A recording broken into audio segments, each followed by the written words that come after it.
I think it's like.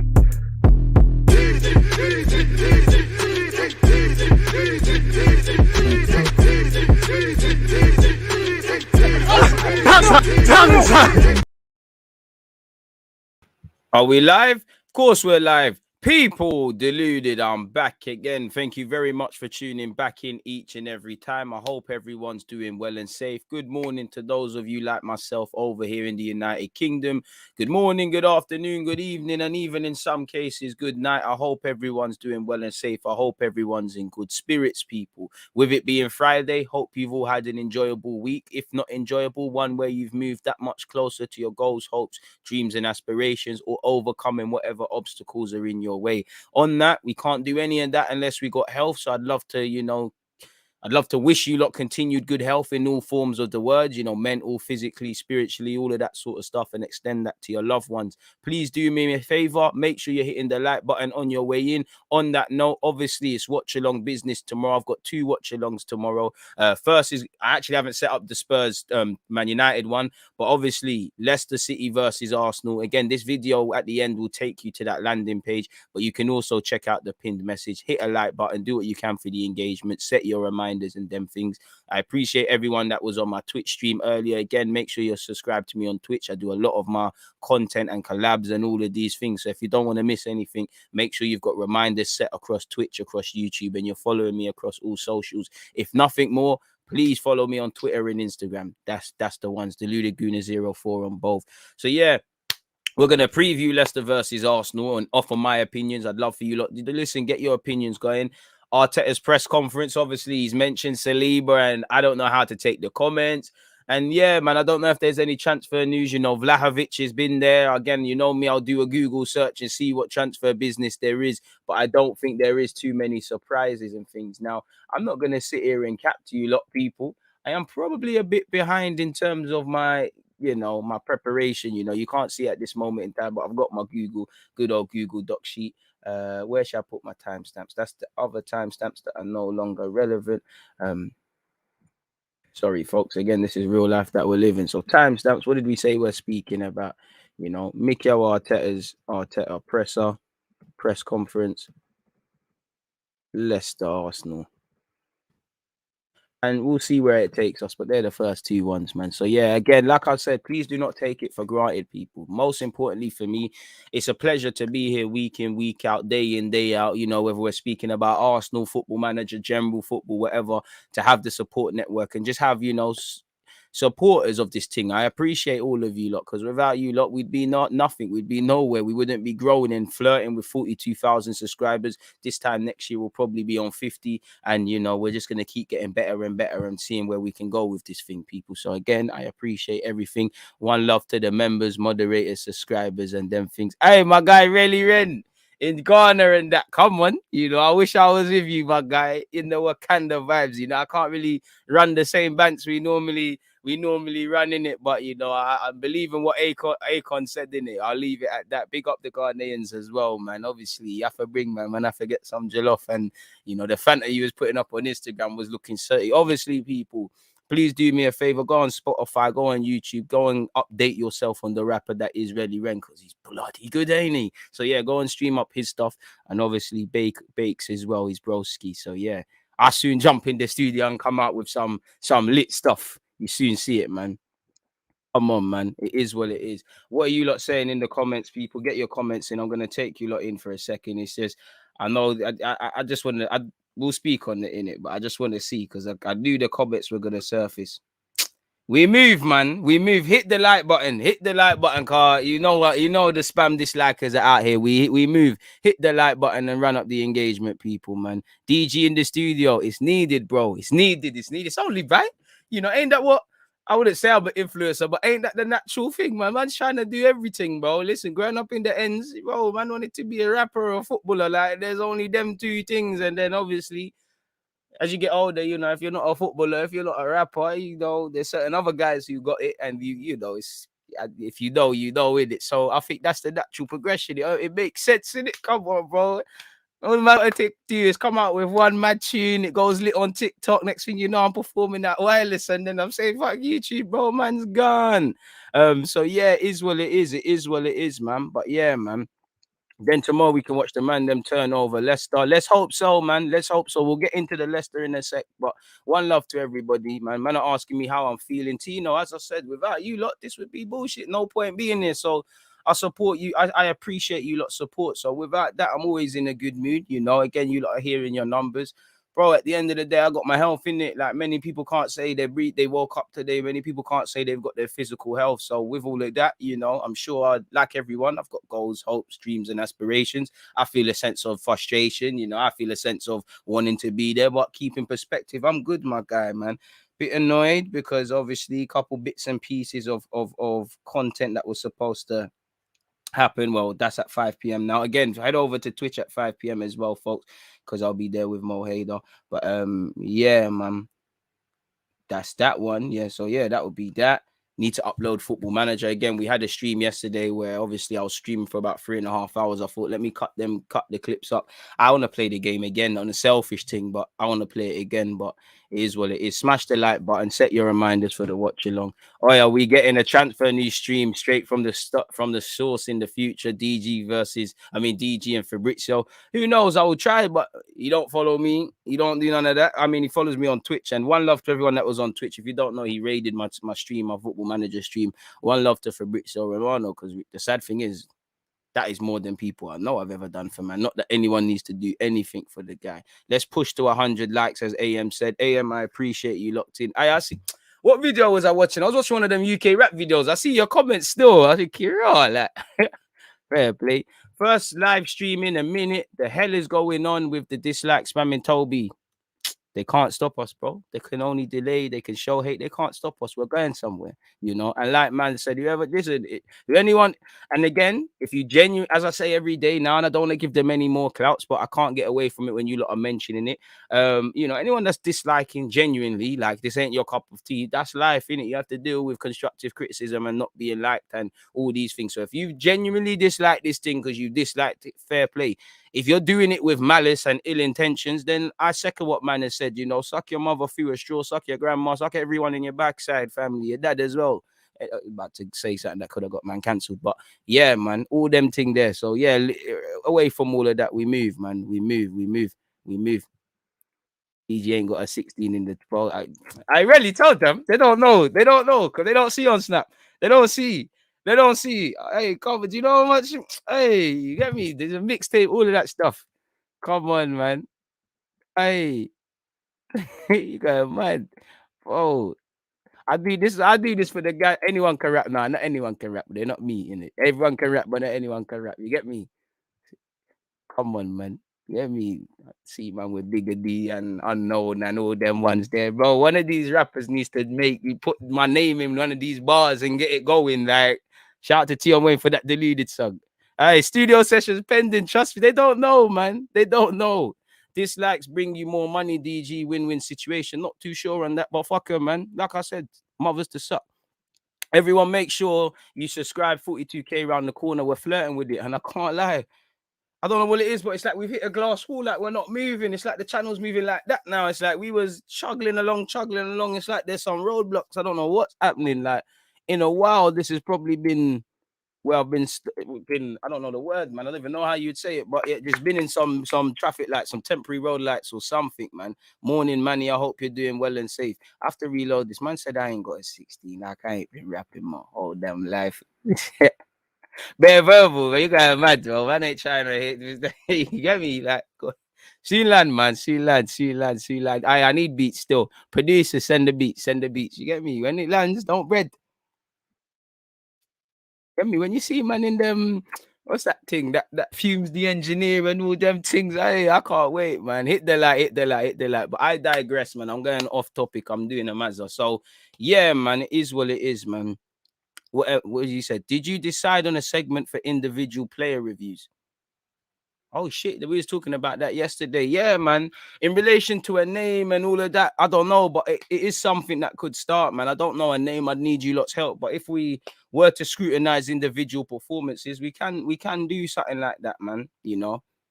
we can look to do something like that. So again, you're right. But as for a name, I don't know. But we'll definitely start that. You know what? Fuck it. We'll start that next week.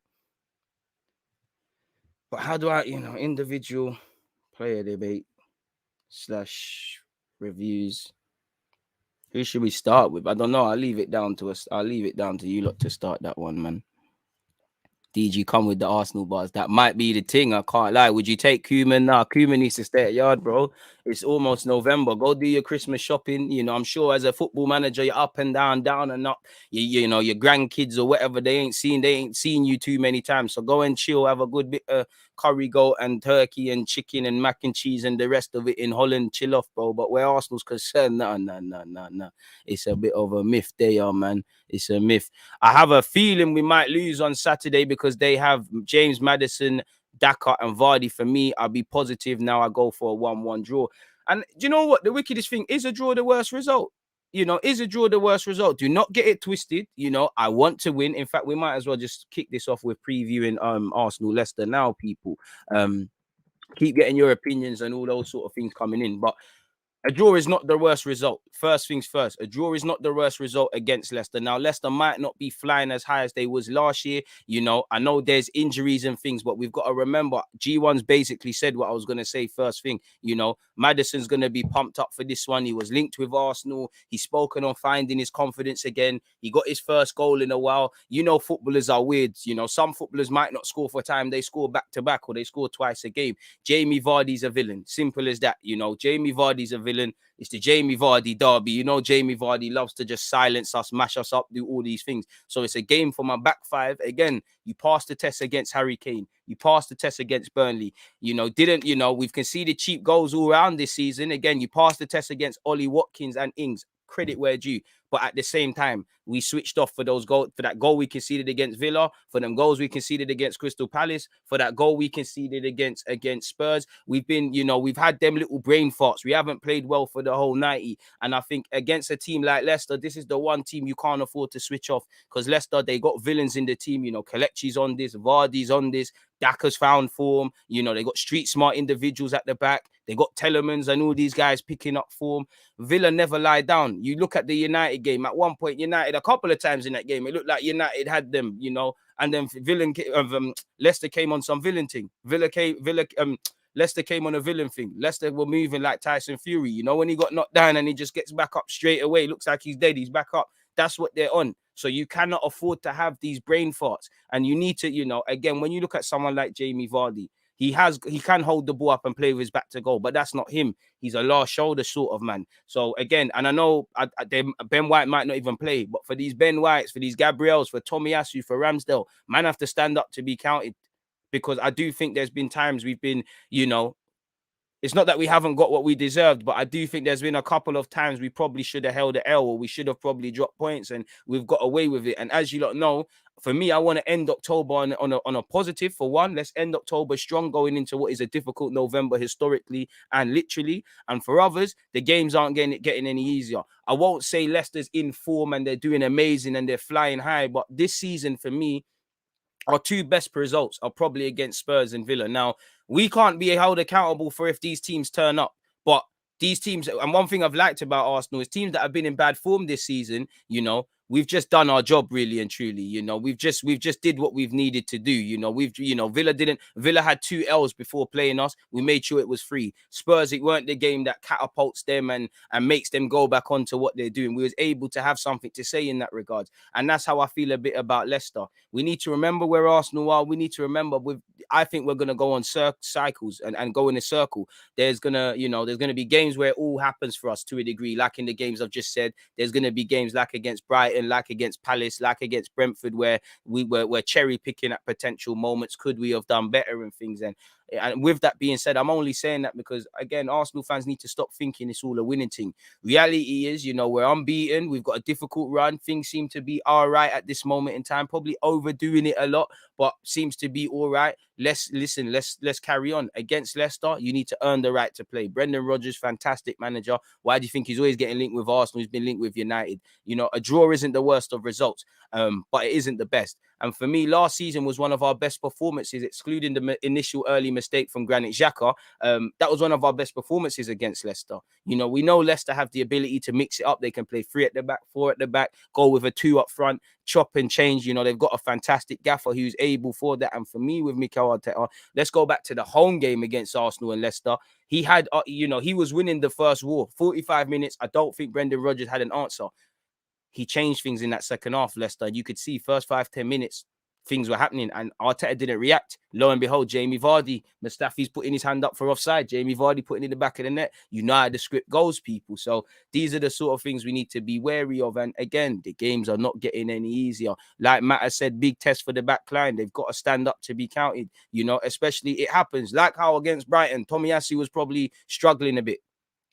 Can you pull him along? You know, Ramsdale might be having a shaky game. Can you pull him along? When I look at Leicester, I look at mentality. I call them mentality monsters. You've got Kasper Schmeichel, who's not going to want to be beaten. Saying that, Leicester don't have the best record with clean sheets. So again, I'm overselling Leicester to a degree. Earn the right to play, respect them in a healthy way, but at the same time, Leicester are struggling themselves, really and truly. Again, I'm big up to everyone who was here on Twitch, but I'm pretty sure the last time Leicester kept a clean sheet where the Premier League is concerned is August. Now, I don't think Arsenal are a great side defensively, and I think we've conceded cheap goals, and I think Vardy will score, if not him, somebody else. And whatnot. So there'll be issues. Let me get their recent games up. Traditionally, we're not the best starters on early kickoff, and this is the problem as well, because again, no matter how good you might play, and I know many people will say we're only such and such off the top 4, forgetting that it's October and things, and other people are dropping points, and United this and that. Unlike with last season, you know, you need to be able to take your chances. If you see other people are dropping points, take your chances. Like, look at this week. It's Spurs United, 2 teams like us trying to get into Europe, trying to finish among the Champions League places or Europa and things like that to a slight degree. Them two are playing each other. You'd hope both could lose. You hope for a draw, but someone's got to lose. Can you take your points? Can you take points? You know, West Ham at Villa. I hope Villa seem to react. Villa, you know, West Ham are in this debate. Can you take your points? We are playing Leicester, a team that has been doing something that we want to do, and that they've choked Champions League, if I'm honest with you, and finish fifth. You know, and finish fifth. Can we do stuff? I never said you're not trying to win the Champions League. I'm saying if you look at your team immediately, obviously you're trying to get within the Champions League, but in terms of your Champions League spot, you're shanking it at this moment in time. Obviously, you can't talk about winning the league if you're not in the top 4, realistically, you know, and you seem to be making a difficult choice of that. So I'm saying you dropping out of that, the priority is to obviously to win the league, but it's to fix up and get back in those debates and ultimately not be the place you're losing, because many people were saying, you look at United, they're the ones that's going to choke it. So that's what we need to do. If you want to be one of these teams, which I don't think we are, I don't think we're good enough to get Europe and these things, even though that needs to be the ambition. You need to, you know, be the best of a chasing pack. You need to win. And like you said, it's 12:30. We need to set the pace. Sometimes it's been 12:30 games. It's been 5:30 games where we play after people. We're playing on Sunday. Everyone else has played on Saturday. Go out there and do the job. You know, win your, like we've seen in a couple of others, like against Villa, win your individual battles. Because I'm yet to see a real top quality performance away from home this season. And you need to do that at Leicester. Their fans are going to be on top of you. They've got players who feed off the crowd. They've got fucking good players anyways. And a good manager. It's a big game. So I would take a point. I would like to win. And one thing I want to see, like we've seen against Villa and Spurs, shoot. This team is struggling to keep clean sheets. A lot of it has been because there's injuries and all of these sort of things. Rise to the occasion. As I said, one thing about Leicester, they never stop fighting in it. And you saw that in their last game against Brentford. You know, again, Telemans, you know, Brentford were all on top of them. If you remember when Telemans scored that, it's against the run of play. And then obviously, you know, Johannesson or whatever his name is of Brentford is equalised, and they've scored 15 minutes before time. They had 10 shots, 6 on target. You know, Brentford had more shots than them, more possession. Bro, Leicester, villains, like I said to you. For me, the game I think of is actually Europa League, where they had the mad 4-3 and Daka was moving mad against Spartak Moscow. Again, never stop, they never ever give up. You know, Man United seemed to be winning that game. They never give up. They turned it around. 3 goals in the last 12 minutes of the game, people. You know, you can talk, we can focus on how poor United are. Hit the like button, by the way, people. 100 odd of you locked in. Be nice if there's 100 likes. You know, against Palace, they probably didn't deserve to get a draw. I think Palace made some silly, stupid mistakes, but they exploited that. So you need to stand up to be counted. And again, you know, you look at their last results. This is why I don't want us to not score tomorrow. Sorry, shoot. You know, you look at their last game, they played, you know, we had a day's rest on them. Make sure you look like the fresher side. They went to penalties in their last game against Brighton, where they won 4-2. Where the league is concerned, in their last couple of results, they beat Brentford 2-1. They beat Manchester United 4-2. So they're coming into this in better form versus the start of the season. They've got 2 wins on the bounce now, 3 if you include all comps, 4 if you include all comps, apologies. So they're starting to find their feet. But where the league is concerned, there's a lack of clean sheets. Didn't do it against Brentford, didn't do it against United, didn't do it against Palace, didn't do it against Burnley where they drew 2-2. You know, did it in September in the EFL Cup trophy, but like I said, all comps. Didn't do it against Brighton back in September, didn't do it against Napoli in the Europa League. Lost with 0-0 against Man City, where that was a tough game for City in itself. Beat Norwich 2-1. Lost 4-1 to West Ham, as you lot know. And again, you'd have to go back. You'd have to go back to the first day of the season against Wolves for their clean sheet. So this is an opportunity for us, people. You know, have something to say. When you think of Leicester, again, fantastic midfielders, lovely attacking options, mentality monsters in defense, fullbacks make the difference for them as well. Again, I know there's injuries and all these things, and we're going to see what Leicester is saying and whatnot. People, keep your opinions coming, because we're going to be here for a while. But again, and we know they've got a manager that can chop and change and do little other things, man. Like, again, if I look at the formation against United, he went with like a 3-4-1-2. And then again, if we look at the last game against Brentford, you know, he's gone with something along the lines of the same thing, people. Again and again, Pereira, Kosange, these are guys you know you need to look out. You need to look out for, really. Again, if me and you lot all listening know what this is about, it's an issue, bro. Daka has 5 goals in like 90 games, and this is the wickedest thing. As much as they're conceding goals, Leicester should sit there and say, yo, we can score against Arsenal. This is the territory we're at. People want to take 3 points off you. People are disappointed if they don't get 3 points. You know, strikers are looking at you and saying, yo, I can, you know, boost my stats this season and I can play against you. The reality is you lot are young and naive cubs. As much as I like Ramsdale, you know, as much as I like, you know, Tomiyasu, all these guys, you're young guys. Everyone's going to think you're overpaid, pampered pussyo. So they're going to want to get you. Someone like Jamie Vardy, who's been through the leagues, he's there on a hungry tick. You know, our players, they're very good in terms of game management. If you're Saka, if you're Smith Rowe, if you're all these guys, bro, you have to be prepared to get kicked. And what I will say is take your chances. In the event that we are the strongest team in that first 5, make sure you grab some of them goals. Because again, football is unrelenting. You know, it is what it is. You know, he has Premier League experience. I don't mean you're not susceptible to a bad game, which they're all going to be, really. All it takes is a few injuries to Leicester to weaken them. First team is certain, but the squad is meaty. Hardest game of this run. We'll look at the run of their games. I'm not sure. I think every game is tough, as cliche as it sounds. Does Odegaard come back in to play 4-2-3-1 or 4-4-2 with Laka? We'll get into that in a second. It's like Stylish said, you know, cup final mentality tomorrow. Simple as that, man. You know, Sambi up against Telemans or Samore, another big test for him. If we can win the midfield battle, win the game, says Leo. Every game is a must win. Mandem need to step up 3 points, nothing less. Just need to press against them to force errors and counter. But you see the thing with the pressing. If you press, make sure the man behind you is aware, because Leicester are one of the best teams of hitting you on the counter, hitting you on the break. And we've been poor on the transitions in all the games we played recently, if we're honest. There's been elements of that. You can't afford that for Leicester. So it's like what people are saying, the midfield is crucial, but it's how we talk. You know, eyes and ears, people need to talk. Tomiyasu, you know, if I'm Leicester, you know, Arsenal are very left-hand centric. Lock down that left-hand side, they might not score. Saka's on that right, frustrate him. You know, Tomiyasu is gonna become narrow. He's, you know, and they're gonna overcompensate on the left.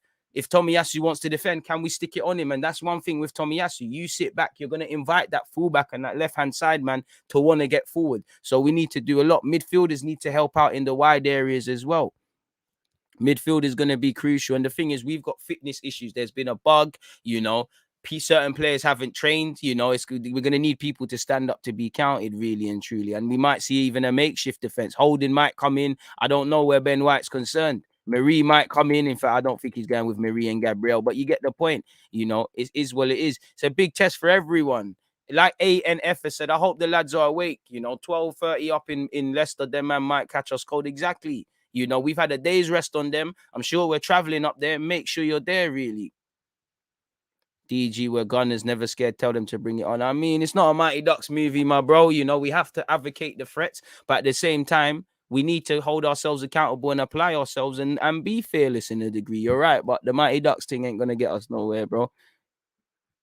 Unless you're me and Football Manager, where I said we're gonna be fearless against City and won the game. Big up to everyone who was on Twitch. But yeah, it is what it is, man. Leicester are a street. It's not even bringing it up. Leicester are a street smart team with players like Pereira, Telemann, Samora, and Madison, dynamic in midfield, and have two very good strikers in Vardy, can always score against us. And obviously, they've got Kelechi, they've got Daka, they've got the rest of it, people, man. But I'm not really trying to see Lacazette in the 10. It's a bit meaty, really, as great as he is. Let's just. It probably does need to be the 4-4-2. It could be the 4-4-2. It could be the 4-3-3. We're still not at 100 likes, people. What kind of meaty business is this? There's 143 of you locked in. If you've hit the like button, I appreciate that. If you haven't hit the like button, unexpected high bills are coming your way. Boiler bus, all them things are happening. And, you know, considering it's getting to Christmas, I don't know about you, but I'm not rich. I don't want that to happen to me. So, yeah, I wouldn't let that happen to me, if I'm honest with you. You know, I want to delve into the minds of where Leicester are concerned, people. So I'm on the Leicester website currently. I mean, where's Brendan Rodgers' team news and all them sort of things there, man? And when I think of Leicester, you know, they've got spirit, and Brendan Rodgers has spoken on their team spirit. But if I quickly look at what Barnes has said, just to delve into how Leicester are feeling, people. You know, when you delve into the minds of him, into what's been said, Harvey Barnes. And again, you know, bro, the one thing, you know, Leicester are relentless. They never give up. They never stop going. But Harvey Barnes expects Leicester City's Premier League encounter with Arsenal to be a battle as two of the division's informed sides come face to face. So again, I do think there's an air of complacency. I do think there's an air of, for both teams, overestimating how their form is, really and truly. But you know, it's always nice to win games, and it's always more positive to win games, people. And like I said, they've been putting a run of form together. They're gonna want to go and smash us in, and that's a big collective effort. Whatever way you look at it, in the space of 9 days to pump United, Spartak Moscow, and Brentford, and come from behind in, you know, 2 of those games, speaks a lot of their spirit, of their resilience, of their tenacity. You know, from minute 0 to 90, Leicester are not going to give up.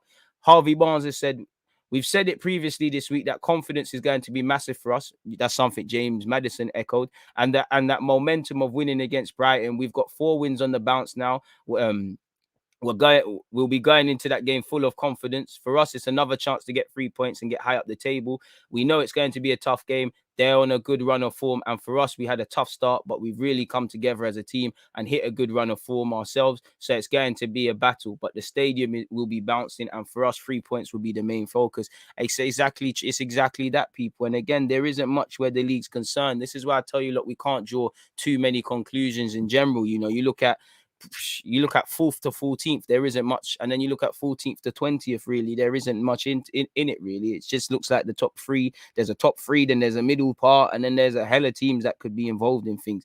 For Arsenal, and I hope the players take heed, you know, goal difference of -3, Leicester's got 0, but we're both on 14 points. If you win, depending on other results and other variables, you obviously could propel yourself up the table. And you look at it, you know, there's only a point separating West Ham, Brighton, and Tottenham are on the same points with, Brighton and Tottenham are on the same points. West Ham's irrelevant. They're in their own world. They're 2 points clear in 4th, 3 points off City in 3rd. So as you lot can see, people, you know, everything from you know, it's very even from really and truly 11th to 5th place, really and truly. You know, even a win for Wolves could do bits for them. They move above us. It's 9th place Leicester versus 10th place Arsenal. We win, we put pressure on Spurs and United. Obviously, Everton will be playing on the Monday against Wolves. They'll know exactly what they need to do. So it's a game where we, you know, in short, you need to do what you need to do. Probably going to see some rotation in our players. So it is well it is in that regards, people. Obviously, you know, we might as well look at it from a tactical point of view. And then obviously, again, we don't actually know. Well, I don't know. We're gonna get into the press conference in a sec. I know they're gonna run it down to the wire with Tierney. You know, it looks. I don't know if Ben White will be involved. How much he's trained. Obviously, there's a couple of other concerns as well. So there's an incidence of does Tavares get a look in and whatever. On which, on one hand, you know, I think Tavares deserves to start, but on the other hand, very naive left back coming against the most street smart team in the Premier League, excluding City, in my opinion. Street smart, he could be found out there, really, really and truly. And I don't know if that's the right game. I really don't know. It's gonna be a tough game, but again, there's no easy games in the Premier League, as cliche as it sounds. So again, if I, you know, let's put Kasper Schmeichel there. What have I got in front of me? And again, you know, they've had injuries where they've had to use midfielders in defense like a Marte. In fact, to be fair, he's a bit of a utility man. Ghanaian international. Oh, that's not typing. Apologies, folks. Just typing things out quickly. In fact, you look could just, it looks a bit better on the screen. It looks a bit better on the screen. Man said Nuno plays for him. I'm not gonna cap if Tierney's fit. Tierney plays for me because I think he's a bit more experienced. But saying that, if he's not really fit and he drops a clanger, what am I gonna say? And to be honest, on merit, there's every reason. There's every reason for him to play, and he probably will play because I personally think Tierney will not play a part. And I'm not gonna lie, you know, Leicester have good resilience, but they do have mistakes in them. You know, you do see formations similar to this. Again, let me get the 5 in the middle now. 4 in the middle. Apologies. Actually, typing my notes yesterday. Just reading my notes off. Obviously, it's not gonna look the best pleasing, folks, but there you have that. It's a similar. We're gonna be up against a similar formation, really, to what Villa tried yesterday. I say yesterday in the last game where they had Watkins and Ings. They had Thingy behind him in Buendia. We need to switch on. So if we're going with that, you might as well run the four. In my opinion, you might as well run our 4-4-2 thing again. Again, for me, I'd try our 4-4-2 thing. I'd probably try 3 at the back before I revert to a 4-3-3 or a 4-2-3-1 for this game. But yeah, typing in a couple of names, you know, again, when I think of this, you gotta think of the fullbacks. Cassange, that's not how you spell your name, you know. And again, there's potential overloads. Like for me, even if Ben White plays, Ben White and Tomiyasu would be the getting in between them. Pardon me, you know, if Ben White's here and Tomiyasu's narrow here, if I'm Leicester, I'm telling my fullback to get forward. I'm telling Vardy to, you know, work the channels. Vardy hangs on the last shoulder. I'm trying to exploit Ben White and Tomiyasu. They're still a young pairing working together. And I can't lie, that's been a side that really defensively, if you're looking at it, could do a lot better at times. This is how they work. So there's overloads there. The same goes on the left-hand side, especially if you've got an inexperienced Tavares where his strengths are going forward. Any sense, you know, Tavares' strength is that probably he's meaty defensively, overcompensates going forward. Leicester are very good on the transition. If he is out of position and a midfielder hasn't read and got into that space, and likewise, somebody's filled in, naturally you can see how, again, Tavares gets caught high up that field. You can see how it could be potentially moved very quickly and a chance and ultimately a ball into the back of the net. So this is something we need to worry about. And again, you know, if you just apply yourself in the same way you did against Villa, in the same way, because it's the same sort of preparation that's required because of the system, because of the threats, you might be okay. You got Pereira there. You probably got you got your Telemans there who can drive with a ball, who can pick out a pass, and obviously shown that he against Man United and Brentford, he can slap in 1-2 amazing goals himself. He's no slouch, people. You know, again, I don't know for Ndidi's fitness either. You know, you've got Maddison who loves to play in these big games and make himself the movie, man. Obviously, you've got Kelechi / Daka, whoever they go with. And you know you're going to see Jamie Vardy. And again, Jamie Vardy works the channels very well. If you turn around and you cannot see Jamie Vardy, there's an issue. I want one man to mark and get tight, one man to drop off. And it's how, you know, if he's out there, tell Tomiyasu, cover for him. Tell a midfielder again to fill in. You know, you don't have to follow the man. We just need to talk. That's all we need to do. We just need to talk. So we're probably going to come up against something like this. Same thing against Villa. Again, they have the ability to chop and change things. They can go to a back three. You know, they can go to a 4. They might, you know, Brendan Rodgers might mix things up. He's getting his full team fit again. Me personally, let's make, you know, Ramsdale, you know, just wear this because it's something different. I'm going with Ramsdale and goal. Not that there's, shout out to Leno in the cup. Again,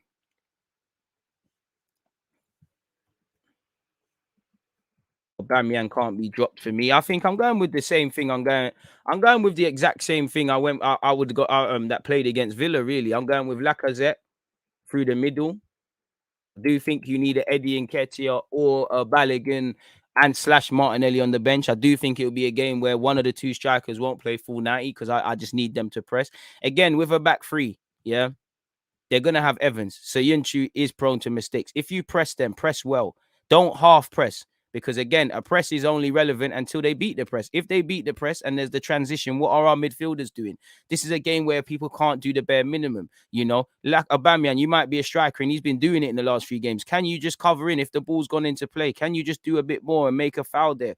Tactical fouls are going to be needed because, again, they're one of the best teams on the counter-attacking transition. So it's a game for street smartness. I think it's a game for pressing. One man up front against a back three. We've seen it for Arsenal. It's boring, innit? It don't work. So for me, I'm going with them. I need Lacazette as much as he can, like you did against Douglas Luiz. Step on Telemans. You stop Telemans, you probably stop these more expansive players from somewhat getting in the game. You force players to drop deeper. You force them to get frustrated and start going into different areas. So again, I'm going with these lot. Again, for me, I know there's been games where Odegaard is needed and things, but he's been struggling. I know Smith Rowe were asking a lot of you this week, but I think Smith Rowe deserves it. He helps us with the pressing. You're in the team to create. Smith Rowe, I'll be real, decision making's got to improve a tenfold. And in a game like this, there's no margin for error. So that's what I would go with. Odegaard, if I remember correctly, had a good game against Leicester last season. But for me personally, and I'm still yet to be convinced, even though I want it to work, because I think we need to be able to play 2 6s together. Partey and Lokonga, sorry, the jury's still out. You kind of struggled against Brighton. You weren't at the best. Neither player off the bench, Lokonga, and from the start, Partey against Thingy, against Palace. Fair credit where you did your thing against Villa, but I need you lot to stand up to be counted. So I'd probably go with a Partey and a Lokonga. I know Lokonga's been playing on the left, but I would like, for me, if Tavares plays, he's quite inexperienced, and we are going to be heavily reliant on that side. Partey, you're the more experienced. Can you pull over into that side? So that would be my midfield, really. Partey and Lokonga would play. You can see the strikers. I'm more or less going with the same team. Off the ball, you would obviously see, some sort of tucking in into a four, into a four. Smith Rowe will pull out to that left hand side for me. And then obviously we'll react in that regards. But I would look to go with something like that. You could just go with a 4-3-3, but I would look to go with this really. You got my two strikers, so it's almost like a 4-2-1-2 sort of thing. But again, if it's a traditional 4-4-2, I don't mind that at all really. So that's who gets in the team there. Then you've got Lokonga, Partey. Then you've probably, to be honest, Saka probably deserves to be dropped really, but then you need Saka. So my first port of call would probably be a lineup along the lines of this: Tomiyasu there. That looks like it's Daka there really, but it's not. Sorry, people, it's moved out of the way. If Ben White can't play, then I'd probably rely on Holding. You go over there, Holding. Gabriel, you come over here. Gabriel picks himself. Obviously, Nuno Tavares if fit plays, so I'm gonna go KT/NT again. Nuno Tavares, and I'd probably go along the lines of that, man. Really. And then somehow we're missing a player. That somehow you've got to get Saka in there as well, which again, I'm gonna need Saka to do a job, because out of possession, I want this to be a 4-4-2. I want Smith Rowe pulling out here, Saka obviously doing his thing there. Lacazette, I need you to get onto Telemans. Smith Rowe, you're going to be in the half pockets. But this is why I left this one to last. Do you go with Smith Rowe? Do you go with Saka? But the thing is, I don't think Pepe will play, and I don't know if that's the right thing. But Saka's a bit of Pepe's a bit of a madness, because Sanj might have to deal with that. Saka's game is very narrow, so in real time, you're gonna see something like that. You're probably gonna see Laka there. Probably see Aubameyang on the last shoulder / in the middle at times. Smith Rowe's going to be buzzing everywhere in the pockets, but out of play, he's going to be in a pocket. One defender, one of the sixes will probably be slightly deeper. It should be Partey for me. It always ends up being Lokonga. Tavares and Smith Rowe, they have quite a good partnership, so we're probably going to overcompensate going down there, which is why I probably need Partey to fill in here or Lokonga, because you can see it. Gabriel stretching, Tomiyasu's going to be quite narrow, and for me, this sets up, Kassange, Soyuncu's got a decent ball on him. What can you do there? So it's a bit of a gazy one, really. I think, Saka is probably the one I'm looking at, really, because if we're honest, not too many players have locked down a shirt, but I'll give him the luxury of it. Against Spurs, I felt the team that started deserved to start the next game because everything worked. So, in reality, I want it to be more of a thing like this. And then Saka's in that half space. Obviously, let's put the defense back together. Let's make everything look a tiny bit more prettier and these sort of things there. I more want it to be something along the lines of that, really. But I don't know, man. It's the Saka one that unbalances the team for me. Not even unbalances it because it provides balance, but it's the one I'm looking at and going, oh, what happens there? Saka left back? Nah.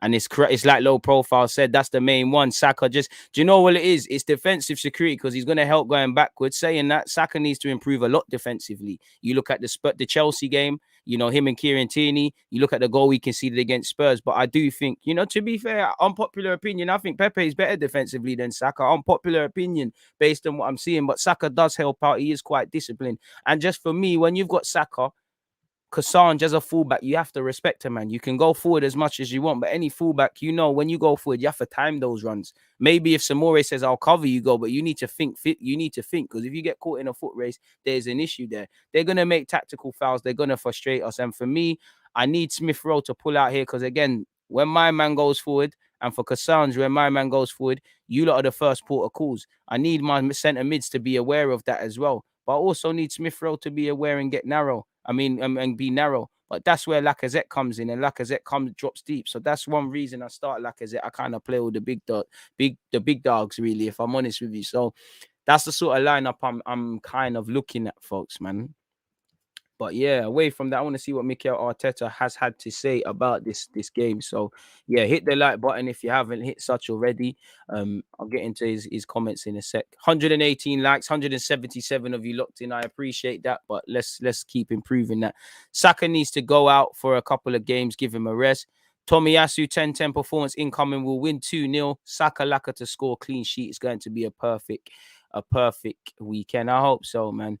Martinelli and Ketty and Balogun on the bench for me for this. I don't know if I'll go for all three. I think 2 of the 3 should be enough.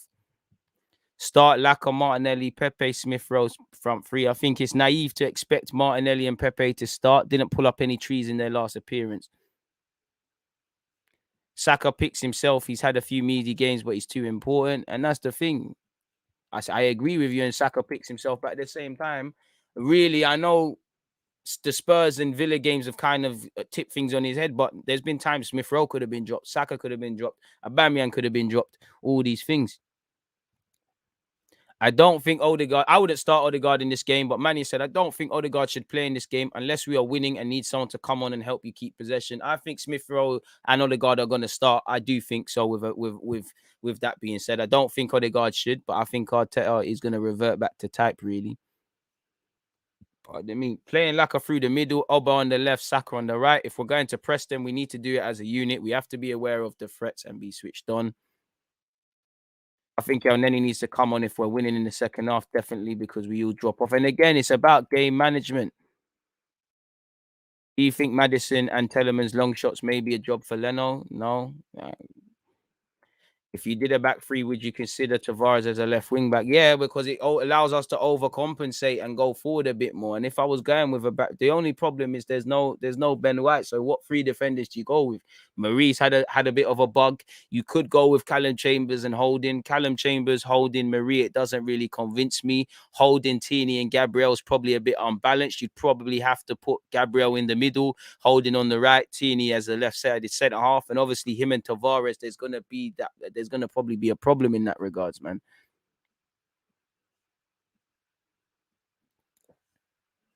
Whoever scores first in this game will win. Arsenal are due a loss because we all know they lack consistently. Simple. Really, the dig is its own holes. Fair play. If we keep this form until April, we can win the league. Massey, again, I don't think we can win the league, but like you said, if, which again, ifs and buts and realities, I appreciate the optimism, but we need to make sure we're staying realistic in what we're doing in this thing, man. I'd rather have Saka over Pepe. Feel like Pepe has lost his form link up on the right-hand side that he had at the end of last season. Defenders double up on his left and he can't get the ball to the team. I think if Pepe is getting a look in the team, I think for now it should be off that left.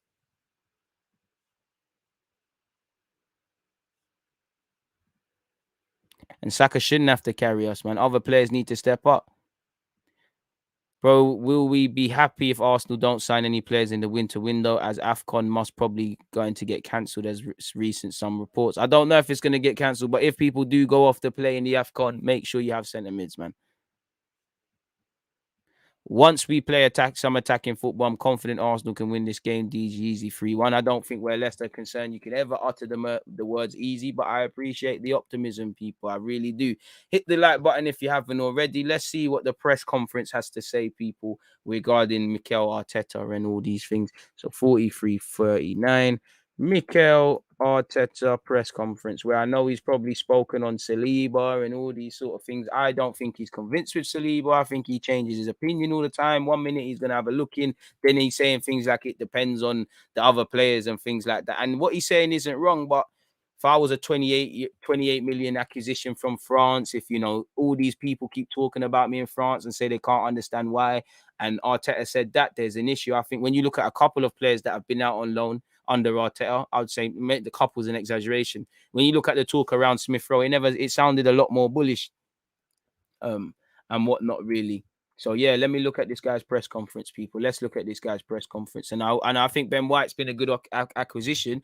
But when I look at him, I don't think a key thing. I don't like to mention Saliba and Ben White, but when I look at Ben White, I don't think he's clear of Saliba. And the same way, I think people gas Saliba's ability. My point to say that is to say this: for me, if you're willing to shell out 50 million on someone that isn't evidently the best centre half at this club, you know, it makes me think: how bad do you think Saliba is? How much do you not rate him, or how good can Ben White be? And to be honest with you, but anyways, away from all of that, man, let's see what he said in his in his press conference, and the full transcript is here. People, hit the like button if you have not done such. Apparently, you know, and again, I've got no sympathy if we've got any injuries, if people got any knocks, if there's stomach bugs. I've got no sympathy because these things happen across the season. There have been a few of them that haven't been able to train. We picked some knocks during the game against Leeds, but hopefully when everybody is back, we'll have some better news on if he can say who has picked up knocks. Not yet. Relating to Kieran Tierney, he's progressing in training. Let's see again how he is today. He felt a little bit better in the last few days, but he wasn't 100% ready to start the game. But again, we'll see what happens in the last 40 hours. Maybe that's meant to whatever. On Tavares, he had an impressive performance. To have your first Premier League debut and to play the way he did with the intensity as well that he's not used to, credit to the boy. I really like what he did. He's still really young. He's improving. He settled really well and he had a really good performance. On Leicester, both teams for sure are going to play to win the game. We both know that it's going to be a tough game. We have some experience against them as well. We'll just prepare for the game in the best possible way. On our good recent record over Leicester, I don't know how much this is, but he said, I don't know. Their team has changed. They play in different formations. There are some principles that they respect really well. I think Brendan has done a tremendous job over there, and we're going to face a team again that can have different faces because of the way they play, and it will be difficult. Can't disagree. On how midweek matches will affect the weekends, we both had to play 90 minutes except for penalties. We had a really tough game against the most intense Premier League team in Leeds, and now we feel recovered and ready for the next one. And you had 24 hours extra to recover. These lot played on Wednesday. On the performance against Villa, we know it was good. I'm not going to read that out. We know it was good. We know we take the positives, we improve the negatives. Leicester is here now. What are you lot on? On Eddie Nketiah, for me, I believe he should be on the bench. I think he's played his way into that. He's another one that is constantly pushing, and every time he's got the chance, he takes that chance. Obviously, there are other players involved in those positions. It's the same with other players that haven't had a lot of minutes because we've not had any games in Europe, unfortunately this season. And we have to manage that situation and reward those players that deserve. He bigged up Leno, you know, shout out to Leno. On if playing 4-4-2 is the key to improving away form. You know, we've been slapped against Brentford, slapped up against City. You know, very fortunate to come away with something in the Brighton game. Away from home, we've been anything but convincing. So that should be on top of remembering what Leicester is about, remembering how good they are, remembering how the game went last season at home and away, remembering the fact that we're playing at 12:30. And if you're really trying to set down a marker and be serious, you need to be cerebral, you know. And on top of that, your away form, it's been atrocious, people. We have different options to play with different players who bring different qualities and formations that can adapt to what we want to do in the game, or because of the opponent. That's it. Then scoring goals or not is just a consequence of the amount of chances that we create. But sometimes, unfortunately, it's about efficiency as well. Boy, listen, I'm not going to speak about Barcelona. He was linked with the Barcelona job. He gave the PR answer. He said he's happy at Arsenal. You know, on 5 substitutions, he said, I don't know. There have been different situations. Obviously, in the COVID world, we had one situation. We had a lot of struggles, a lot of games in a really condensed calendar. I don't think it's going to change with the way it's looking with the World Cup and the willingness to play every 2 years, and then the African Cups, African Cup of Nations. I mean, can we just say it properly? And then play another 2 cups and play every single competition that is possible. We have to really think about where we're going to take care of those players so we don't burn them. The fat cats that control football don't care. On the reason behind our good form, we go game by game and try to improve every single game, try to keep the spirit and the perspective in the right place. And when things are not working and the same things, when things are getting better, there's still a lot of things to improve. And we know that we don't want to be where we are still. We want to be the best team. And to do that, there are a lot of things that we have to do better on what we can improve on. I think in every department we can get better. The use of the ball, true. The understanding of the game, facts. How we manage situations and manage out games from minute 0 to 90 or being 5 minutes from half time, yes. How we deal with the moments of pressure, facts. In everything, in every department, I think we have a lot of improvement to make, but there are some basics that we're doing much better, which helps a lot to win football matches. Well, fair enough. On the temptation to go unchanged for the game against Villa, what I am really pleased about is that the players are knocking on the door with the right attitude to play, and that's giving us options and raising the level of the team. I don't see anyone trying to find excuses why they are not playing or trying to blame someone when they're not playing. Just trying to put the best possible work in training and talk on the pitch, which is the best way. Talking outside of the pitch is really easy because you can always find excuses and blame everyone else. I mean, you've done that a lot.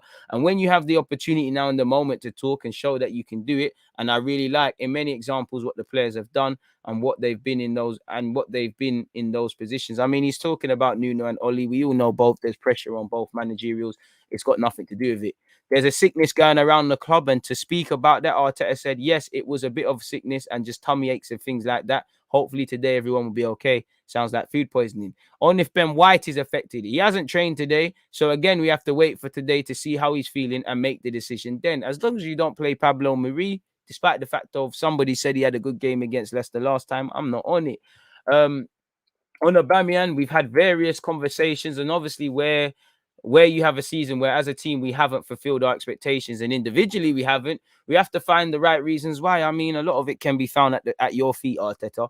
How we change that, how we can improve them, how we can help him, to improve certain things that are going to have a huge impact on the team. And he's been so willing to do that from the start. I'm so pleased because his role is different to the one that he had 2 or 3 years ago. And now he needs to lead in every sense. And he's doing that. And I'm really happy with him. On if Oba is enjoying his new role, he said, I think he is. I think you can see it on the pitch. He's playing with a smile on his face. Again, he's transmitting energy, passion, willingness. And not only that, but outside the pitch as well. That's what I want. A happy Oba leads with his character. And that's what he's been able to transmit to everyone. And that energy is always positive. Big up Patson Dakar. There's no point waffling on about him. When you look at now getting into Ben White, Saliba, and all these sort of things, people, on what Ben White's added, well, we have different options, but obviously we want to recruit someone that could straight away naturally adapt to the way that we wanted to play. To be fair, Ben White is very good on the ball and bringing it out from the ball, but there's no way around it. Defensively, question marks still remain. And regardless of how the modern day improves a defender, you've got to be able to defend, which he's showing some of his qualities, but all the praises are probably with him with the ball at his feet. And Ben had all the qualities that we're looking for. He's happy to defend, open space. He's really good in duels, true. He has a huge personality to play when we're demanding to make process with the ball. That's his primary strength. In different ways against different kinds of press, which is true. He showed that against Leeds. Or when they don't press and he has time, which is true. You give Ben White time, he'll string together some passes. You know, he's shown he's better on the ball than a couple midfielders to make the right decisions. He has the anger. I don't think we've seen that as fans yet. And I really like his character as well when I met him. And that's when we made the decision to sign him. On Ben White's partnership with Gabriel and whether the language barrier matters, yes, but language is important. And Gabby has improved a lot in that sense this season. For any centre-back partnership, communication, coaching and communication is key. That's helping, obviously, in the back line. On William Saliba, and if Ben White signing meant he could go out on loan, well, everybody is linked. Obviously, the amount of centre-backs that we could have in the team, the issues that we had in the past. And I don't mind Saliba going out on loan and playing, because I'm not here for this Holding thing, Chambers thing, Marie thing. They're not playing. You know, Saliba going and get consistent minutes, fair play. But we need to have clarity. And I think we're always kept in the dark where this young man's concerned. I personally think on one hand, he's going to be part of things next season. But on the other hand, I think the club might say, you know what, we paid 28 mil. The manager don't really rate him. Let's just get our bread back and a sell-on clause, which is a mistake. I want Ben White and Gabriel to become the best partnership in the league, or the best partnership it can be. Then I want Saliba to go complicate that and give Arteta a headache. You know, it's too easy to pick teams. You need at least 3 very good centre-halves. Anyways, though, and because of Williams' decision, and he said the issues that we had in the past because of the numbers that we had and the unbalance we had in that position, and because of Williams' decision in his career right now to make minutes that he's making and the progress that he's making, we believe that it was the right thing to do.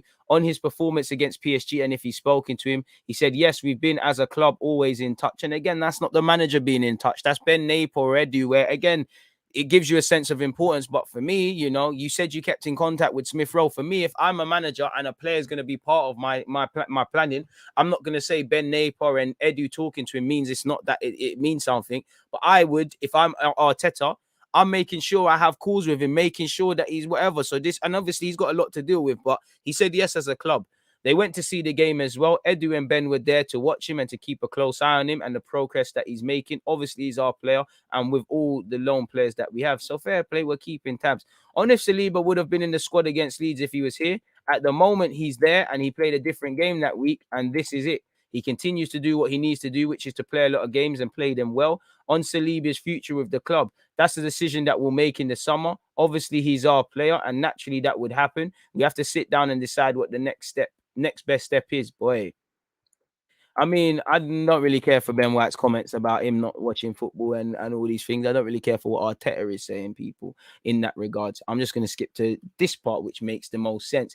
On Martin Odegaard, and if he needs to add more end product in the final third, he said, absolutely. All the players that are playing in the attacking line have to contribute at the maximum level, which they do, Arteta, but you need to do a lot on the coaching front, because it looks a bit scripted. There's been occasions where we've looked a bit free, but it hasn't been perfect.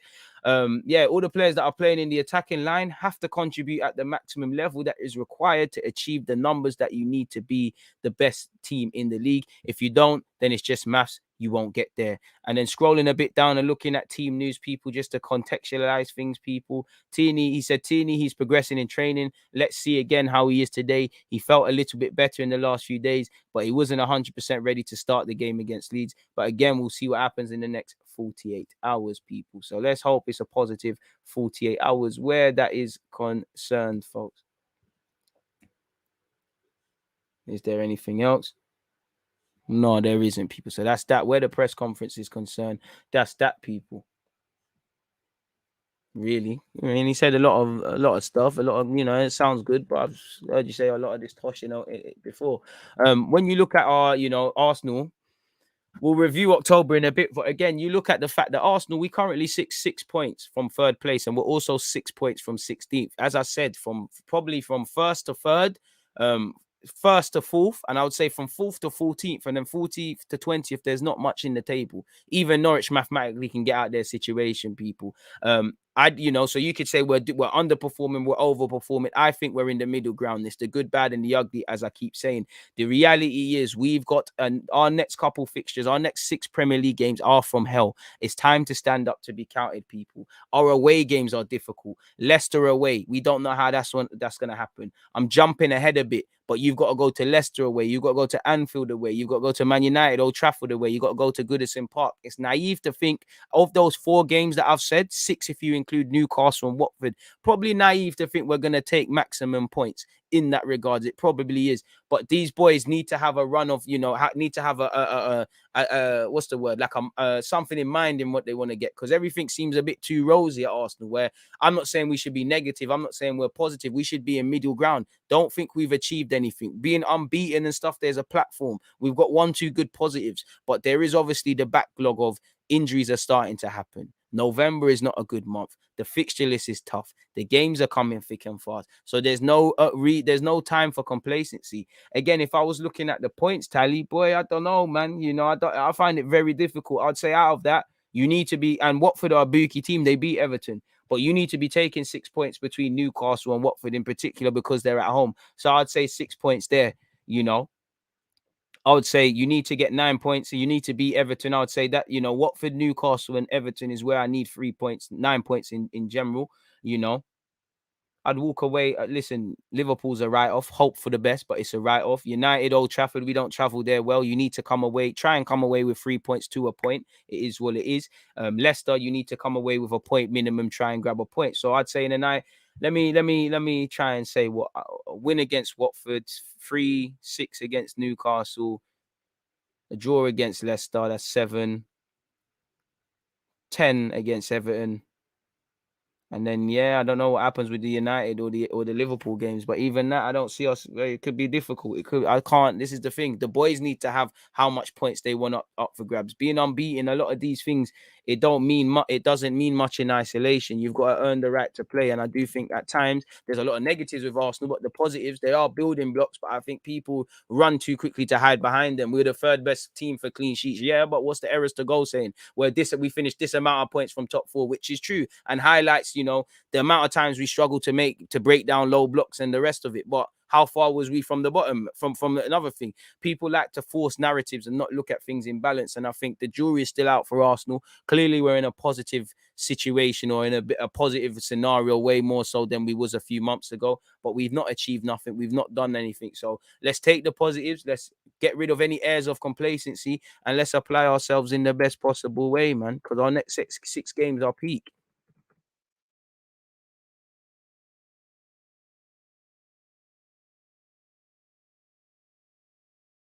It's massive, really and truly. To say the least, if I'm completely honest with you. General Arsenal opinions. Sorry, folks, just making sure we've got our timestamps sorted and these things there. So decision in the summer being made on Saliba, very different from when he said Saliba's going to be part of his plans. But again, he's only 21, so it makes sense, innit? Is it now time to go on loan to the Prem? Me personally, I think next season, again, a lot like he said, a lot probably depends on the other options. Like he said, a lot depends on what we're doing with the others. But for me, and the wickedest thing is very difficult because I do think Arteta likes Chambers. He likes Marie. He likes Holding. These lot are on decent contracts as well, with the exception of Chambers, who I think has a year in his deal and an extension potentially. I think, you need probably one experienced centre-half. Whether you bring someone in, I don't think they'll bring one in. So I think you move on Callum Chambers. Holding's probably going to be a sideman. Marie's a spare part. And you have Saliba, who's going to should start as 3rd choice. Probably, ideally we'd be in Europe, has to probably buy this time and things. If not that, send him on loan to the Premier League, where, to be fair, the club wanted to, and he wanted to go to Marseille.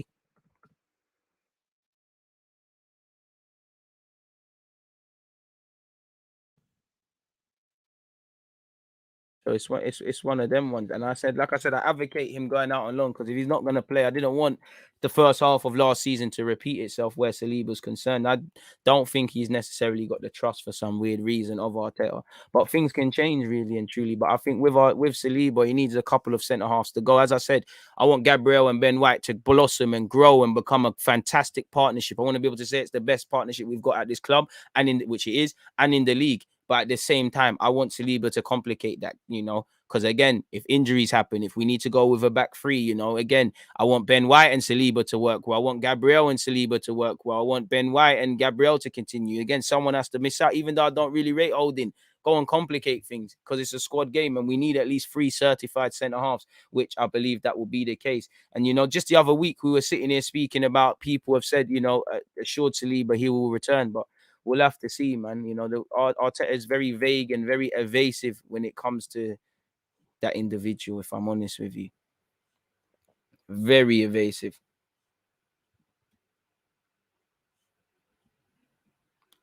Let me see what he's saying.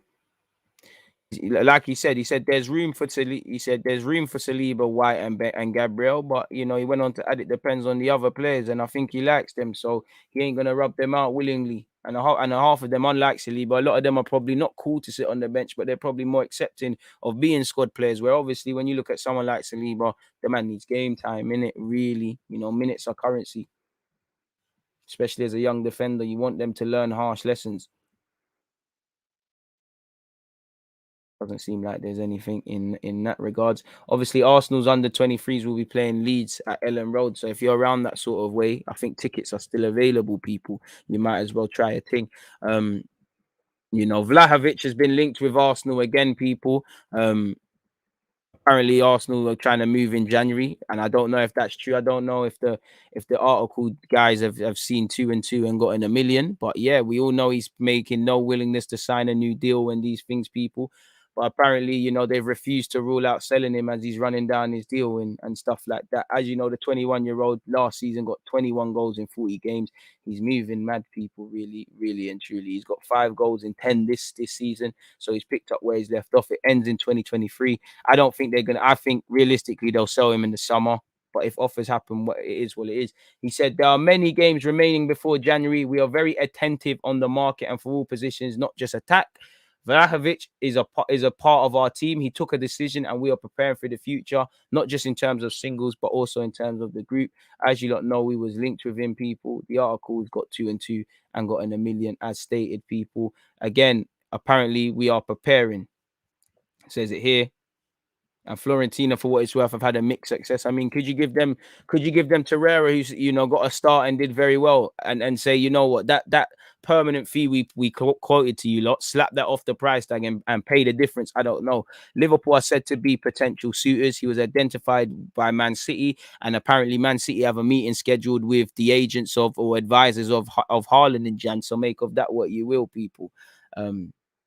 So yeah, it seems like there may or may not be a willingness. So that's the same comment, really. So yeah, Vlahovic has been linked with us in Jan. Whether it's legit links or not is another thing. I think it's bullshit, but pardon my French.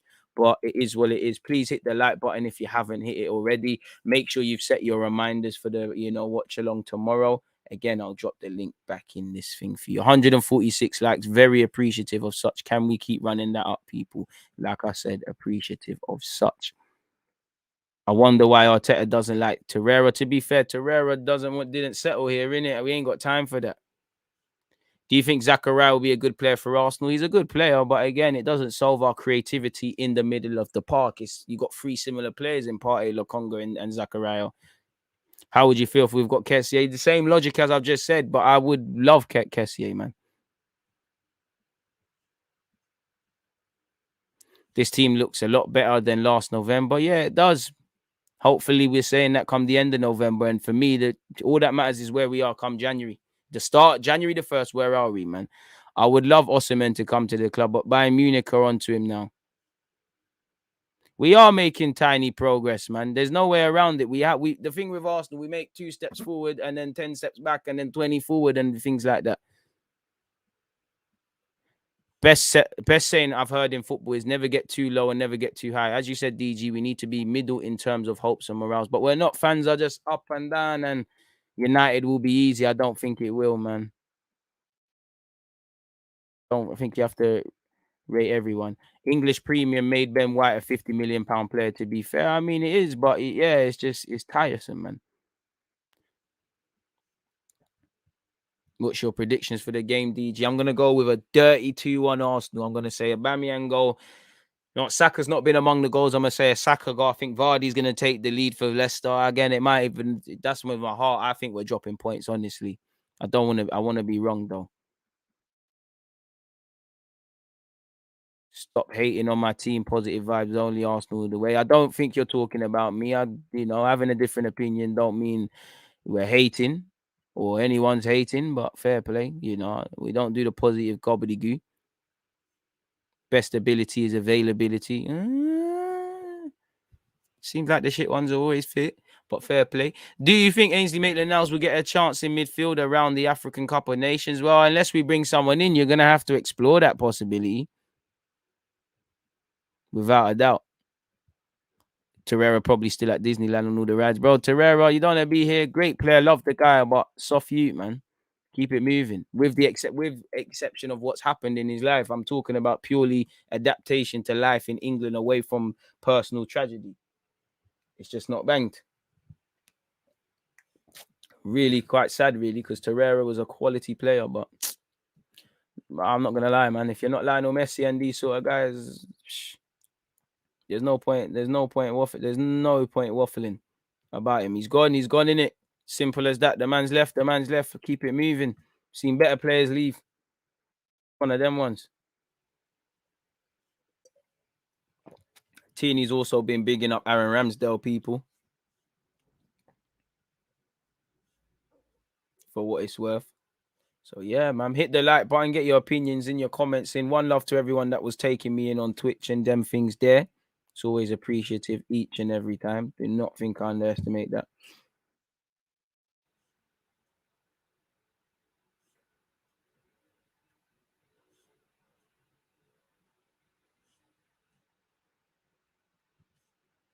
Right, England are returning. I know this is irrelevant, but apparently two Benin artifacts out of thousands have been returned to Benin Kingdom in Nigeria by the University of Cambridge. They were stolen by British troops during the 1897 invasion of the Benin Empire. I mean, it's not like European countries to steal stuff and house them to this day, as you can see, reflected with zoos, reflected with museums, reflected in the poor exchange currencies and keeping people in poverty and things like that. But we're going left, right, and center. New starts for me. I don't know who that is. Who do you think is going to win the El Sakiko? Well, it's Spuds in it. So for me, I mean, I do think Spurs will win, but for that game, it's a United thing in it. So I hope Ollie, come on now, you got this. Big up DG, best Arsenal talk on YouTube. Hit the like button, folks. I appreciate that. What's your setup, DG? I don't know what you mean. Just sat in front of a laptop, bro. And to you lot, it's looking like I'm here still. But if I do this, nothing amazing. But let's go back to where we was.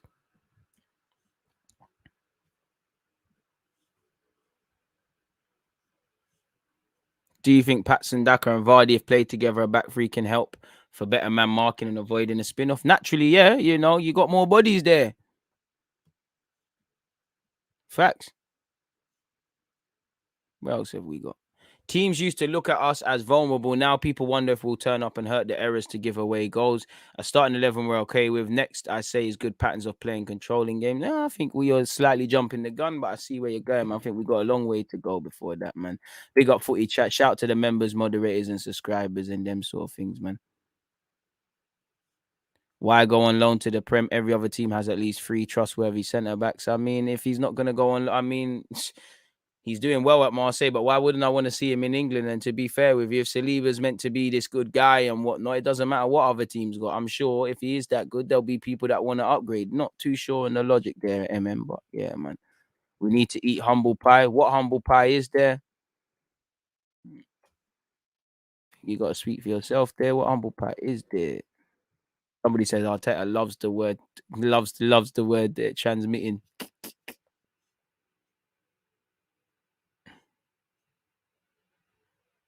If Aubameyang plays on the left, Arteta better allow him to play narrow. None of this Leroy Sané business. Boy. What's your view on Fabian Ruiz? He's a great player, man.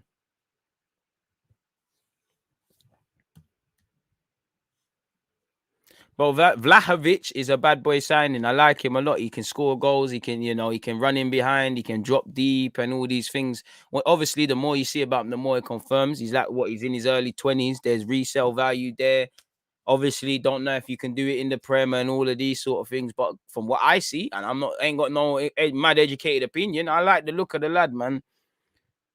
Well, I use a standard laptop, standard mic, standard lighting. All available on Amazon, broski. If Ollie beats United and he's on the touchline when we play them, I reckon we'll beat them 3-0 calmly. I don't know until we get there, man. Everyone blaze up the like buttons. Come on. Villa played the back three and we destroyed them. Leicester have been playing the same formation. It's going to be interesting. Won't be frustrated if TT doesn't go forward, considering they play with wing backs. True.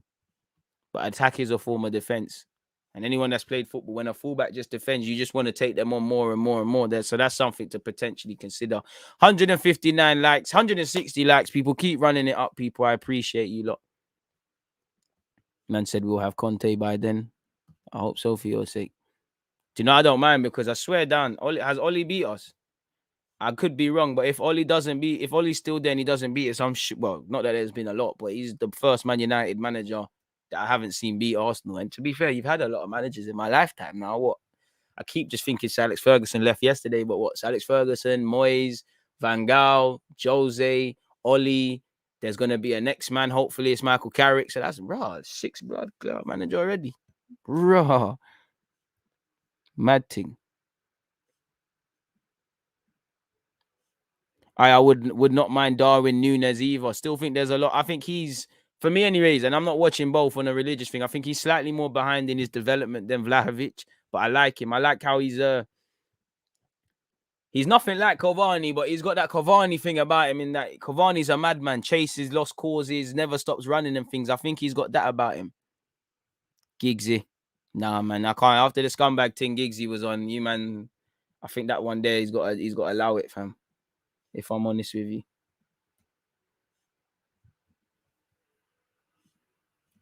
So yeah, man, you lot are right. What else is in the world of football? I mean, we've spoken about Arteta's comments. What else is there? 5 p.m. on Twitch as well, people. I'm gonna be live with Mo, previewing the game and all those sort of things.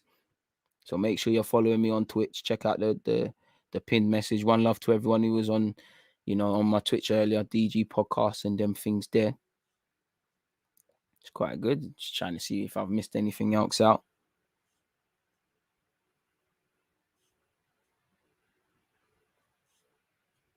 Yeah, I can't see anything at this moment in time. So it is what it is, I guess. Do you think Haaland will replace Lewandowski?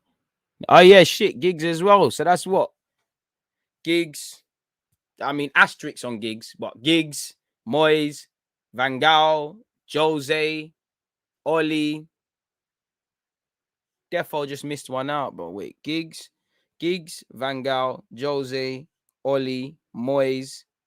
Defo missed one out. Therefore missing someone. Do you think Haaland will replace Lewandowski? I don't know if Bayern Munich are willing to shell out the Mino Rinola commission. So I would say no. If they were, then why not, man? My only issue is people be Arteta out if we lose. I mean, to be fair with you, I can only speak on myself. I can't blame people for saying Arteta in or out. I do think Arteta has not done enough in his 22 months that he's been here to have people that just defend a man religiously, like the same logic was of Ollie. But if some people are going to ride for Wenger or, even Brendan Rodgers if he started failing or whatever because they've got a CV. So I haven't seen enough to defend the man blindlessly. I haven't seen enough to quite, to be doing pitchforks and things like that. But I would say if everybody's been looking at it on a balanced thing, they would have a balanced opinion because nothing's changed with Arsenal. The good, bad, and the ugly, everything has stayed the same from last season. Yeah, there was COVID, there was all these things at the start, but we've had a full set side. We've had no COVID and we've got smacked up in early in the season or in games like that prior. We found some form, and there's still a lot of question marks. Again, the Arteta route people were hella stum. The minute we drew against an informed Brighton team and looked shaky against Palace, it started to come out. Against Villa, it's gone away and it's going to come out again. So it is what it is, man. I just want to win games, bro. Like I only give a fuck about Arsenal. Like I do think Arteta in general is gonna be a good manager, but the problem for Arsenal is the man gonna be able to do it here or elsewhere. You know, if a man's learning all these things, make sure he's learning it for the proper reasons. Because you don't want him to learn things and then Barca comes and he says, you know what, I'll go. And things that he done poorly here, whether that's man management, game management, tactics, all those wrongs have been written at an next club, which fair play. But like players, bro, I always tell you, like, what's the point in growing what's the point in growing the best mango tree in the world if you're not the one tasting the mangoes more time? It's dead. So it is what it is, man.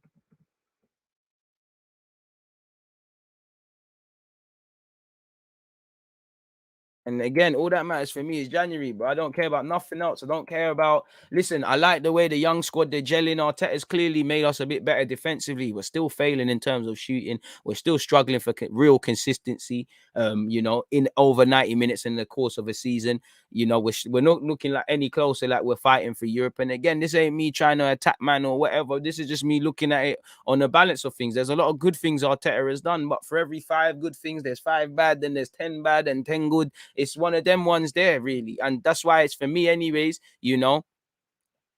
If he leaves, I'm not gonna cry. But if he stays, it is what it is, sort of thing. I haven't seen it. There's been moments clearly where I thought, yeah, you know what? You're the guy, you're moving 30. And there's obviously been periods like last November where like you need to leave. Really and truly, reality is Arteta probably shouldn't be Arsenal manager. Any other club or in any other situation, if it's running a different way, bro, your head's getting chopped off from a footballing point of view last season, Carl. No other manager should survive that. And it's a lot of PR and a lot of stuff that has helped Arteta. And obviously, them man believing in him because Emre would have been gone. Anyone else would have been gone, rightly so. And I do think I'm seeing a bit better defensive stability. I'm seeing a bit more positive thinking. I'm seeing slightly less individual mistakes. I'm seeing on occasion us really look like a good unit, but there's still the same old problems. For every stroke of that coin, we've looked like we're bewildered at times. Man management hasn't improved. Sometimes we're doing the wrong formations and all those sort of things. There's a lot of things, man. There's a lot of things. So again, for me, I haven't seen enough to be like I've said, if he leaves, I'm not gonna cry. A part of me from what I'm seeing, wants you to step down. A part of me wants you to stay. So for me, I'm not seeing enough to just back the man blindlessly to the point where it sounds stupid. And I haven't seen enough to just sit here and attack him ridiculously and draw him out and all of these sort of things, really, really and truly. If another manager was available, one that has more clarity in the system he wants to do, more emphasis on the system he wants to do, and can do all the things Arteta can't do, fuck, pardon my language, Arteta's got to go then, innit? Bring someone in who's competent. I haven't seen enough to just, and I'm not involved in the club. I haven't seen enough to, just blindly support stuff. Like, I don't blindly support anything in my life, people. I support and critique and praise fairly. Like I've said, there's been times where Arteta has looked shaky. So then you've had to get your question marks. It was spot on against Spurs, big decisions against Spurs, big performance against Villa. You deserve your praise. End of the day, we saved a bit of face against Brighton, so I can't really complain about a lot of things, people. So it is what it is in that regards, man. He's also found an effective way to get Alba and Laka in the team, has he? Because there was times in the FA Cup when it was doing well, but for every time it's looked like it's done stuff, it looks like it's also unbalanced the team. You look at pre-season and at times when they've played, it's unbalanced. And really, it's one game. It's being very wary because Lacazette, we banged on about him starting the Spurs game. Aubameyang played well, and we were saying what's happening with this guy, that guy in the third, really and truly. So I wouldn't say he's found that because it's nothing different to what's been done already. Emre's done that before. It's nothing different, but you need to show me 5, 10 or so games before I can draw conclusions. I know Arteta can turn it on occasion. I know he can set up teams for big games. So I wouldn't go that far. I hear it. The 4-4-2 looks lit. But again, based on that Spurs game, the 4-2-3-1 looked like the thing Arsenal needed to do. And there's another way, that 4-4-2 against a competent midfield like Leicester, I can't lie, it will look shaky because Villa didn't offer much. In fact, when Villa did offer something in the second half and Lacazette come off, the man who was clearly tasked with, like what you've seen him do against Højbjerg and Jorginho, stop that midfield man receiving the ball and punching it into further forward lanes and that, you might be in trouble. We're saying that now, and I agree with you. It promoted a number of great partnerships. The two strikers in Aubameyang and Lacazette. I think it's not spoken enough based on that game and that formation, but Smith Rowe and Tavares' partnership. But on another day, That looks shaky. The centre halves look shaky. The midfield battle is lost. It looks shaky. If they stick it on Tavares and really try to take him on 1v1, like you saw with Bailey, that goal came from that side. So yeah, man, we have to be careful with drawing conclusions isolated to 90 minutes. And this is why I think fans are doing it to themselves. You know, again, we're too quick to want to condemn and praise a man. And 1 minute man's a messiah and these players are messiahs, then they're bottlers and all these things where you need to be looking at it. Okay, cool. Isolated to that 90 minutes. This went well. This went bad. This happened. That happened.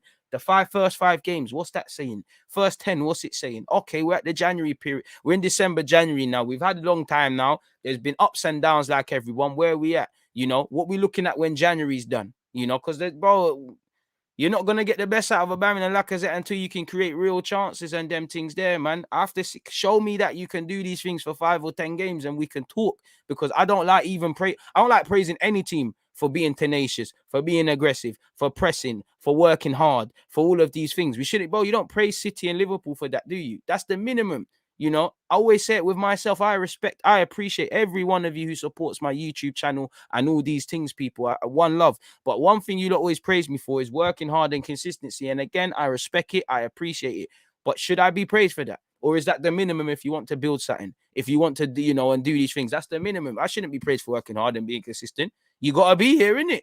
And I do think because we're starved of that, we're on the floor with a lot of these things. We overpraise, get a bit excited, and they say, I think fans don't know how to keep balance. You either overpraise or you over condemn. There's never twos and whatnot. There's never one here, two here, one there. It's never a thing like that. But you lot are on that. That's why you're part of the DG Nation. Appreciative to everybody that's locked in. And it's like you're a United fan. So then when you seen the same things Ollie was doing when you was going on the unbeaten run. Obviously, end of the day, man are winning games and things, but there was the signs there, really. Somehow he twanged himself to finish second last year and got to a Europa League final. When you look at it on an ignorant thing, yeah, boy, he was amazing. But when you microscope that, it's a bit like with Emery. This is the thing. Flowers are given. I'm not saying don't give flowers. Where have I never said it? But it's like, how much flowers are you going to dash? You know? There's balance. Give you your praise, but that's it, man. It's like with me. Thank you for the flowers. If you're talking to me, money, I'm taking them flowers. They ain't going to Arsenal for this example. But, bro, man can't just rely on that. Bro, unbeaten is a hype. We're unbeaten now.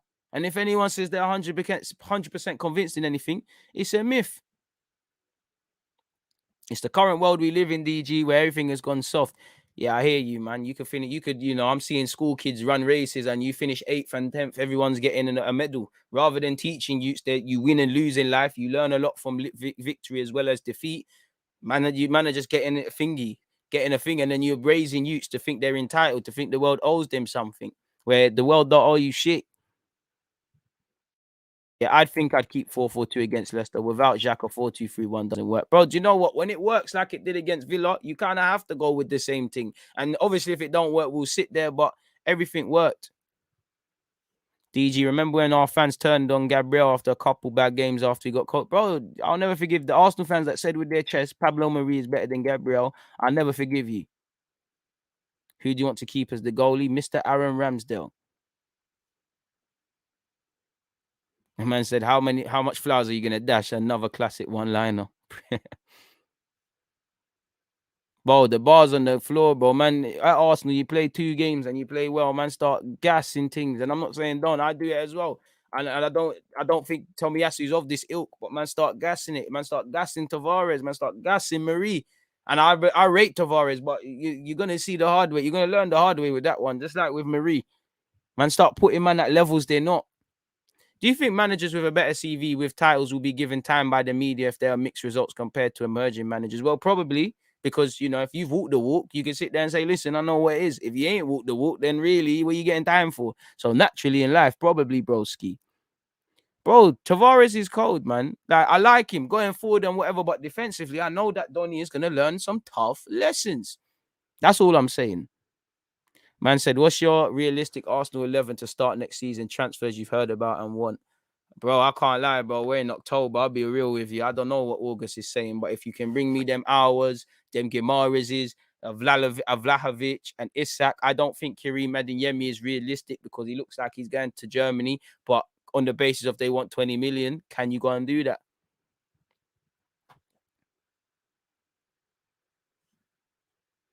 Kakare as well. I know you touched on it, but what do you make of Arteta changing formation depending on opposition? Do you think we should find one formation and stick with it? I like it. I do think we need one central way of playing, whether that's, for me anyways, a 4-3-3 or a ability to do 4-2-3-1. But across 38 games, unless you're Manchester City or a team with Messi and these guys there, you need to be able to chop and change. You know, the emphasis on how we want to play shouldn't change, whether it's 3 at the back, 4, 2 up front, 1 up front. Our DNA and what we try to do as a team to go forward should be the same, but you need to be able to change it occasionally. I'm a fan of that. Sometimes you have to run a 3 at the back. Try this 4-4-2. Try whatever in it you need to. And it's not even just that. Sometimes you need to chop and change personnel. One time, then if we had another right back that's 30, we might say, yo, all right, cool. You know what, Tomiyasu, we're going back 3. You're gonna play on the right hand side. We're gonna go with a bit more of an attacking sort of minded fullback, or Tomiyasu, you're dropping on the bench for this game. We're going with this thing because he's a bit better. He's the things that the strengths that Tomiyasu brings to the team. This guy, this guy has his weaknesses, the weaknesses of Tomiyasu's. This guy has his strengths. So it's about knowing the opposition and things. And that's what I've liked on occasion with Arteta, because he's played Aubameyang through the middle. Even when he's played Lacazette and Aubameyang, he's found a way to have him in that half space, not as much on the flanks. He did play Pepe at the start. He fucked it up. Martinelli, okay, I'm gassing Martinelli's, but he did play. I think he's managing Partey's fitness a bit better. I think he was managing Tierney a bit better. I think, there was these little things. I think one thing I liked, you look at the game, but the Crystal Palace game, Aubameyang was pressing well. We said in the game, let's get Lacazette on, let's get 2 up front. You saw a little glimpse of that. Then he ran it in the Villa game. It might be the thing against Leicester. It might not. I like these sort of things, man. DG, Villa and Leicester play the same formation. We could get away with Tavares as they won't be playing wingers. Villa are, you could, but I mean, Villa are not as good as on the counter transition as these lot. And I'd probably back myself more against Villa's 1v1s than, again, they had Matty Cash, bro. Matty Cash and my man and Target, they're not levels, bro. Them and they got Cassange and Pereira. It's a different sort of beast. And you've got Vardy and the 2 up front that are going to pull into those half spaces. And you've got late runners from Telemans and all these sort of things. So I hear it is the same, which is why I'd go with a 4-4-2, or as I said, a variation of it. Have I still got it up here? Again, just for those of you who might be arriving late, I'll spin it again, or a variation of it. Like I said, 4-4-2, but in real times, I want I want him next to Telemans. You stopped Telemans, you stopped a lot, but I want Lacazette probably dropping slightly deeper. You'd probably be in a space like that. Saka in the half space. I want Partey or Lokonga to just be aware of what's going on either side. Help your fullbacks out. You Smith Rowe will have to tuck in as a winger, but at times I want man to try and do a thing like this. Can you try and regain possession? Tomiyasu, even though you're going to be extremely narrow, can you provide some width? Tierney and Tavares, go over there. Can we look to get on the front foot in this game? Where, again, it might not be sensible. So this is why if it's not a game like that, Smith Rowe's going to have to tuck himself in there. You're going to have your makeshift 4-4-2 sort of thing. Pardon me. But again, Smith Rowe's probably the most important player here, because as much as it's a 4-4-2 thing, that's a 3 in midfield. A 3 in midfield that's going to be completely different against Villa. So you're going to need him to get in there, which again isolates the wide areas, which is why I'm saying to you lot, you need Partey to pull over or Lokonga. I'd prefer it to be Partey, because I just feel this left-hand side is where it's going to come from. Cassange, I get it, but Pereira's scary, really and truly. So again, it comes down to having just general competence and knowing what's going on, really and truly. So we'll have to see what happens in that regards, man. We really will.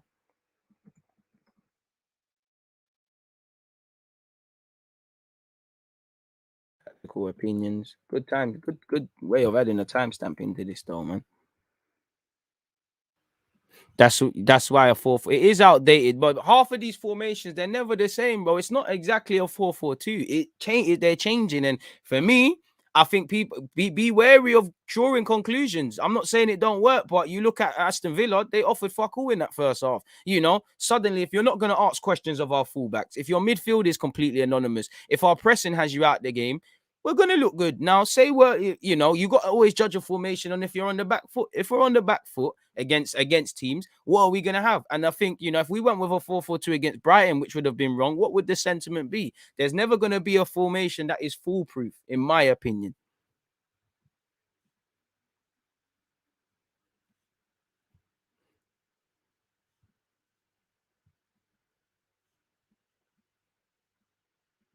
Man, like Ollie was born in a 4-2-3-1 straight jacket. It's not going to be rigid. For me, it's just a midfield. Because again, Tavares and Partey as a pairing, the jury's still out, bro.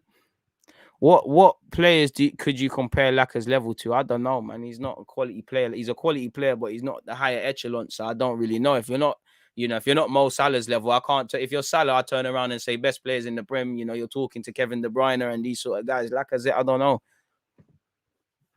He's a calm player, really calm squad player. We have to play to the team's strengths. Having Aubameyang and Laka in the same team and firing is needed for us to have a good season. Yeah, until other people start stepping up, we'll have to see, man. Would you take Van der Beek for Arsenal? Yeah, but he's gonna probably be given a new lease of life. And as silly as it sounds, he's gonna look like a new player with Man United, because he's gone from never playing, you know, to probably the new manager might just give him a new lease of life, people. So we'll have to see what happens in that regards, man. But for now, anyways, people, we've previewed the Leicester game. We've spoken about Arsenal. We've been here for an hour and 34 minutes. I'm gonna love and leave you lot. Please make sure you're here on Twitch, people, at 5 p.m. I'm going to have Mo, and we'll further talk about Arsenal, Leicester, and any other opinions you guys got. On that note, though, as I said, I'm going to love and leave you lot, people. It's time to get something to eat. Time to get a cheeky gym session in. So on that note, I'm out, people, man. Hopefully we win against Villa. Hit the like button if you haven't. More content on the way, as you know. Yeah, make sure you're here for the watch along tomorrow. Again, information's been posted. Information's in the pin message. This video, when ended, will take you through to that. But yeah, man, stay safe, stay blessed, stay in good health. Hit the like button, subscribe if you haven't. I'm loving leave you lot. I'll see you lot later, man. Stay safe, and we'll buck up again soon. I